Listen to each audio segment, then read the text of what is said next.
As pesquisas eleitorais de intenção de voto, nessa reta final da disputa de primeiro turno das eleições 2022, erraram resultados nas disputas presidenciais.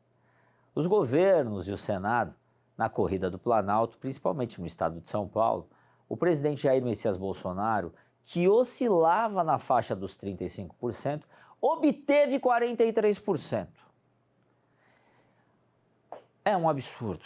O Lula apareceu com menos, até chegaram a falar que não teríamos segundo turno, que o presidente Bolsonaro já teria ganhado no primeiro turno. Teve uma matéria do SBT que falou sobre esse tema, é isso? Dá pra gente assistir? Olha só.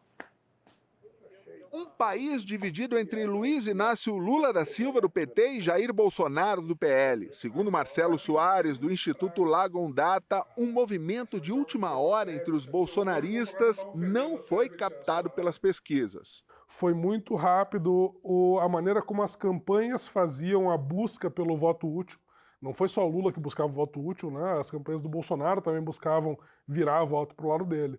Né? Então, tudo isso afeta o resultado das pesquisas. O trabalho dos institutos de pesquisa foi questionado por eleitores de ambos os lados. Esperava que fosse resolvido no primeiro turno e que o pessoal tivesse acordado e Bolsonaro não tivesse tantos eleitores ainda. Muitas pessoas que eu conheço vão votar no Bolsonaro e a gente pode sim continuar fazendo a nossa parte também, mas eu acho que não confio muito nas pesquisas. No resultado oficial da eleição, Lula teve 48% dos votos válidos e Jair Bolsonaro 43%. Já o último do Datafolha de sábado, Lula tinha 50% e Bolsonaro 36%. No IPEC, Lula 51% e Bolsonaro 37%. Considerando a margem de erro de 2 pontos, os dois institutos acertaram o resultado de Lula, mas não se aproximaram do resultado de Bolsonaro. Para o Poder Data, Lula estava com 48% dos votos válidos, que se confirmou, mas Bolsonaro 38%, com uma margem de erro de 1,5 ponto.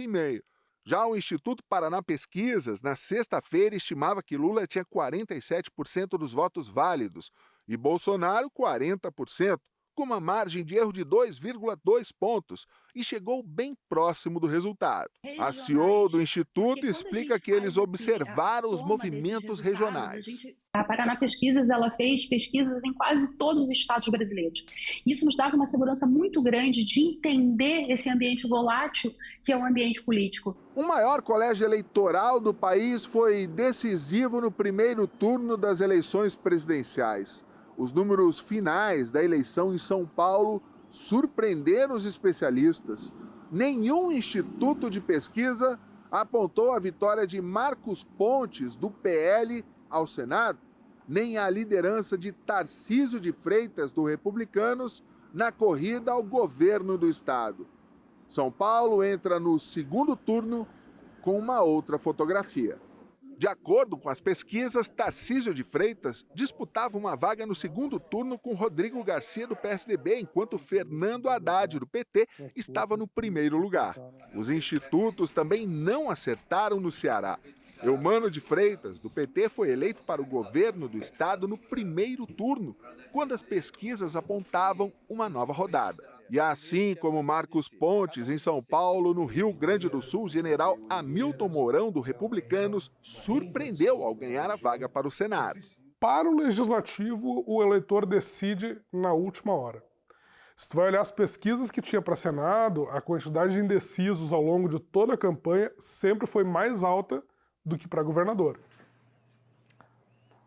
Olha, eu me elegi deputado estadual com 86.201 votos no estado de São Paulo e sofri com isso.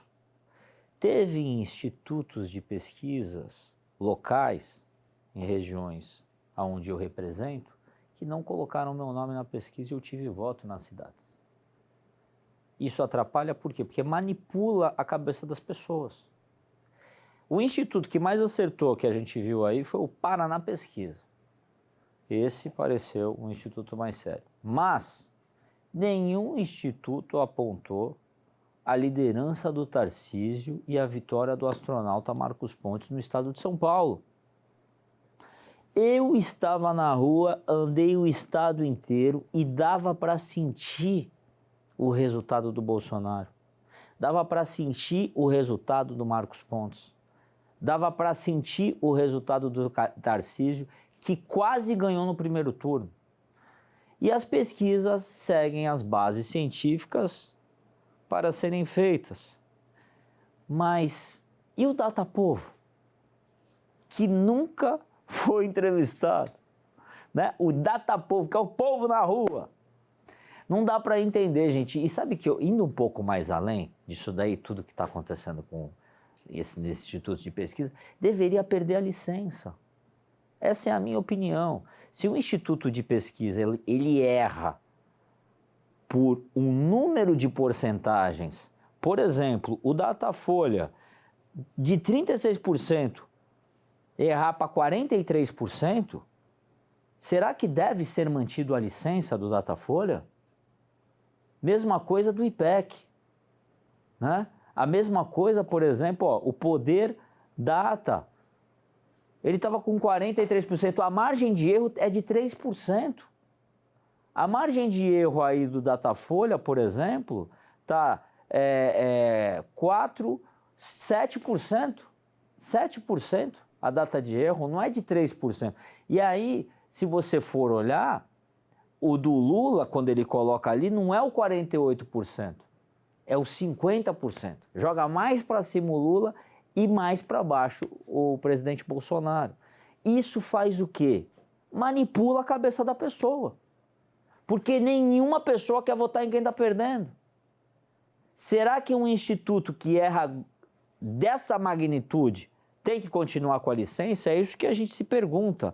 Até por isso que o Gil Diniz, que é um deputado estadual no estado de São Paulo, está querendo abrir uma CPI para investigar os institutos de pesquisa. Estava se falando também dentro do Congresso Nacional para ter uma investigação. Porque não é possível a pessoa continuar com a licença colocando o número que ela quiser.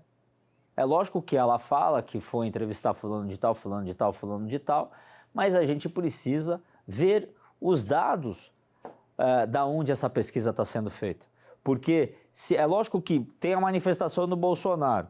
Se a pessoa for lá na manifestação dele entrevistar, só vai dar Bolsonaro. Se ela for lá no só vai dar... Tem que... A pesquisa ela tem que ser coerente. Ela tem que ser coerente. E a pessoa que está fazendo a entrevista, ela tem que ter a sensibilidade que ela não está indo naquele bairro e aquela pessoa está sabendo que ela está indo lá entrevistar para ela falar do fulano de tal ou fulano de tal. Né? Tem que ser algo totalmente, como se diz, algo totalmente que não seja manipulado para a população ganhar com isso. Porque a pesquisa ela é feita para o brasileiro. Ela é feita para nós. Ela não é feita para o Instituto e nem para a emissora A e B. Ela é feita para o brasileiro. O brasileiro que quer saber a realidade. Né? Então, é muito importante, porque a gente está num momento, gente, que esses institutos já erraram muito. É por isso que veio à tona agora. Né? Os institutos erraram no ano passado, no ano retrasado. Então, é preciso fazer algo.